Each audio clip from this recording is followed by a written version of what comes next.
Deep Dive with Daniel Davis, retired Lieutenant Colonel Daniel Davis, on the program every Tuesday to talk about, well, sadly, speaking of late, war.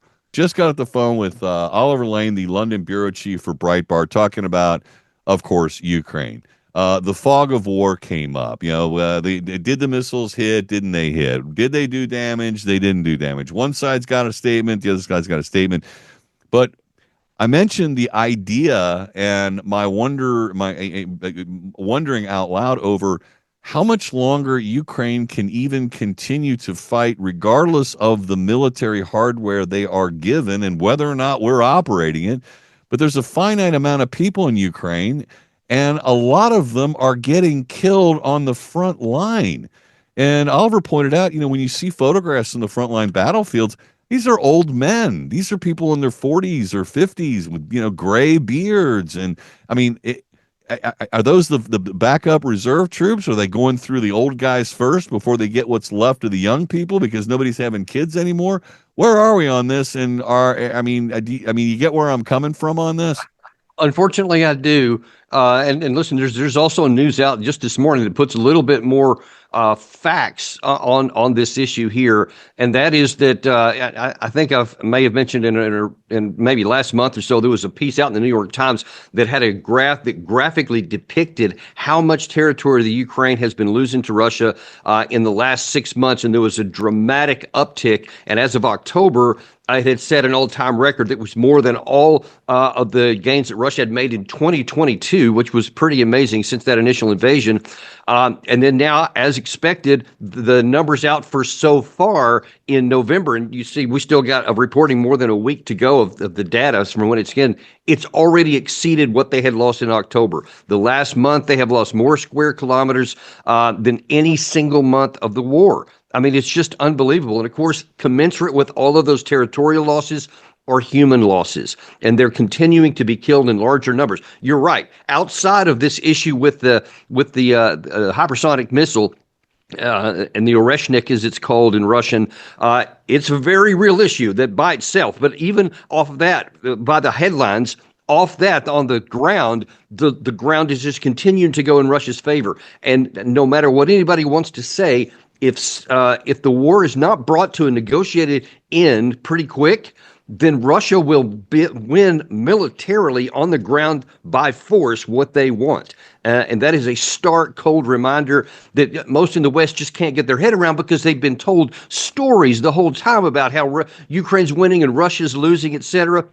Listen, I got to tell you, I was on Fox News a couple of days ago, and the anchor actually said, he must have believed this, but people are saying that Russia is worn out and they're about to collapse at any moment. I can't believe people are still saying that in the third year of the war, but that's where we are right now. Very different than reality on the ground. So, absent an infusion of troops, which I imagine would come from NATO countries, they would have to enter into this conflict, turning it probably then to a global conflict. The Ukrainians can't rely on the North Koreans to send a bunch of people up to fight the war on their side of the field. So this is just ultimately going to slowly go in that direction. Do you think that Vladimir Putin, with the new election, with Donald Trump taking over, might take a little bit more of a wait and see approach because he has heard Donald Trump say it? You've heard Donald Trump say it. I don't know how he plans on accomplishing it, but laying hands on this situation and resolving this conflict right away, obviously that is going to require, at least in my mind, I'm going to rely on your learned opinion over mine if it's wrong, it's going to require Ukraine to give up some land in order to resolve the conflict. They're going to have to give back what they did in invading Russia, but also make major concessions on Ukrainian land in any resolution. It doesn't involve, just losing completely.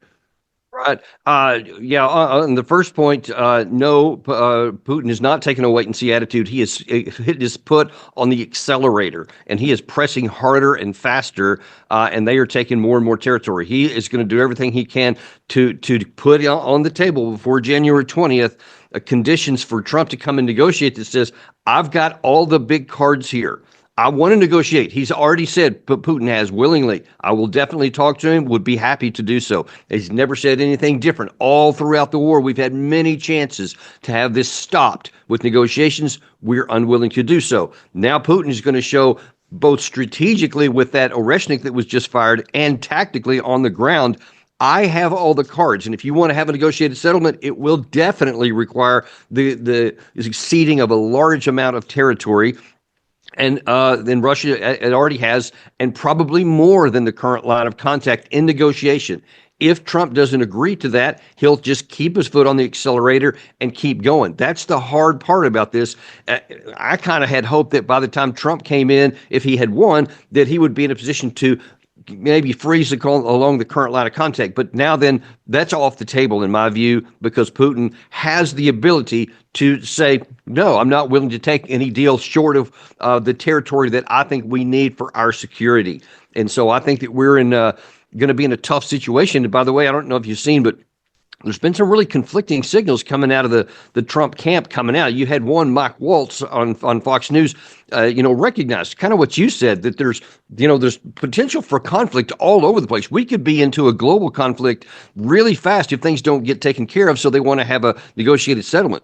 Then you had Sebastian Gorka go on separately and say that Putin's going to, or that Trump's going to come in and demand that Putin give him exactly what he wants. Or if you think we've given a lot of stuff to Ukraine so far, it's peanuts compared to what we're going to do, which is not a good signal, and it's a contradictory signal. So it's unclear exactly what Trump is going to do when he takes office. Well, the contradictory signal seems, maybe logical from some level to keep them confused, because that way we're not hardline in any one direction or another. But I find the idea of continuing to throw hardware at this to just be a wasted proposition, given there's got to be people behind the guns to use them and shoot them and defend the territory. And that's not happening right now, as you point out. So I know that there are areas in Ukraine who are pro-Russia. I mean, that was the situation with Crimea, correctly? They weren't necessarily 95%, yeah. So what is Russia? Let's look down the road. I mean, worst case scenario, Russia takes over and takes over the entire territory. What are they biting off in that regard? Because I think of, the anti-Russian people who would still be there, the pro-Ukrainian, the patriotic Ukrainians, fighting a guerrilla war, or constantly mosquitoes going after the larger Kremlin occupiers. How do you see that playing out over the long term? Yeah, it certainly could, and if you may recall, even before February 2022, when all the Russian forces were massed around there was a lot of talk in the West that Ukraine couldn't fight a conventional war against Russia and win, so they were already planning even then for a guerrilla warfare. War. From the outset.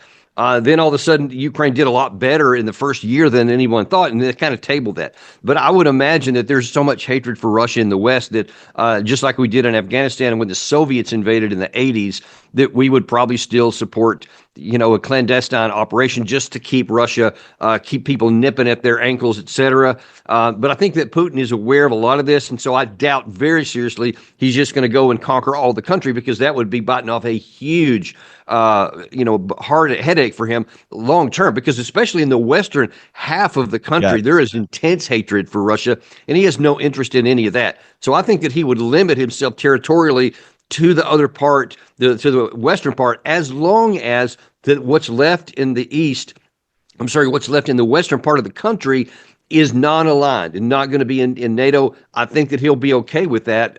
We'll see how it works out. But that's what he said from the beginning. I think that's probably true. Well, and that speaks volumes to negating the whole idea that his designs are on all of the Eastern NATO countries. I mean that's it's just not possible. That's always been a canard by the war supporters to try and cause fear in people to say, "Oh my God, it's Hitler again." It's never been that way. He still doesn't have the capacity to roll and conquer in territory. He doesn't have it. He has no interest in it. Daniel Davis, Deep Dive. Find him online, podcast, Deep Dive with Daniel Davis. Daniel, I always enjoy our conversations. I look forward to next Tuesday and another one. Keep up the great work.